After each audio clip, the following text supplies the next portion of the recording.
Big Boss Malayalam season 7 live അപ്ഡേറ്റ്സിലേക്ക് പോവാം. രാവിലെ തന്നെ ഷാനവാസിനെ ചൊറിയാനായിട്ട് ശ്രമിക്കുന്ന അനീഷിനെയാണ് ലൈവില് കാണാനായിട്ട് സാധിച്ചത്.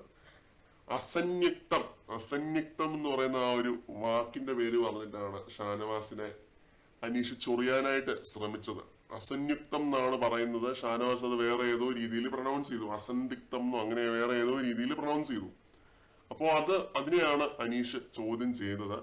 അല്ലെങ്കിൽ ഈ ഇത്തിരി ഒരു സെൻട്രൽ കേരള ഭാഗത്തുള്ളവർക്ക് മലബാർ ഭാഗത്തുള്ളവരുടെ മലയാളം അത്ര ശരിയായിട്ട് തോന്നാറില്ല. അപ്പൊ ഞാൻ ഇതിനെ അങ്ങനെ കാണുന്നുള്ളൂ.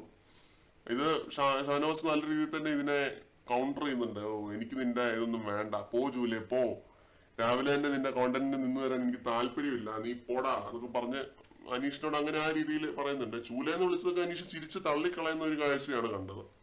അപ്പൊ ഇതായിരുന്നു രാവിലെ അനീഷ് അവിടെ ചായ തിളപ്പിക്കാൻ നിന്ന സമയത്ത് അക്ബർ നിപ്പുണ്ട്. അപ്പൊ അക്ബർ വളരെ സൂക്ഷ്മമായിട്ട് ഈ ഒരു വെള്ളത്തെ ഒബ്സർവ് ചെയ്തുകൊണ്ടിരിക്കുകയായിരുന്നു. എന്നുവെച്ചാൽ വെള്ളം തിളയ്ക്കുന്നുണ്ടോ എന്ന് നോക്കി നിൽക്കുമായിരുന്നു. അപ്പൊ നെവിൻ അവിടെ വന്ന് നിന്നിട്ട് അക്ബറിനോട് ചോദിക്കുന്നു, എന്തിനാണ് ഇത്ര കുലങ്കുഷമായിട്ട് വെള്ളത്തെ നോക്കി നിൽക്കുന്നത് എന്ന്. അപ്പൊ അക്ബർ ഒന്നും മിണ്ടുന്നൊന്നുമില്ല. ഇവത്തെ കയറിയാണ് അനീഷ് പിടിക്കുന്നത്. ഈ ഒരു കൂലങ്കുഷം എന്നുള്ള ഒരു വാക്ക് അനീഷിന് കിട്ടി. അപ്പം ഷാനവാസ് മറ്റേ വാക്ക് തെറ്റായിട്ട് പ്രൊനൗൺസ് ചെയ്തല്ലോ. അപ്പൊ അത് വെച്ചിട്ട് ഷാനവാസിനെ അങ്ങ് ചൊറിയാണ്.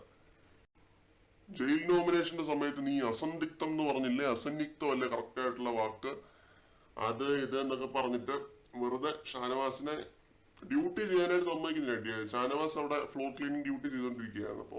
അപ്പോൾ ഷാനവാസ് അതിനെ നൈസായിട്ട് കൗണ്ടർ ചെയ്ത് വേണ്ട, വെറുതെ തേഞ്ഞൊട്ടാൻ നിൽക്കാന്ന് പറഞ്ഞിട്ട് അവഴി നടന്നങ്ങ് പോകുന്നുണ്ട്. ഇതായിരുന്നു രാവിലെ ലൈവിൽ നടന്നത്. കൂടുതൽ ലൈവ് അപ്ഡേറ്റുകളുമായിട്ട് വീണ്ടും കാണാം.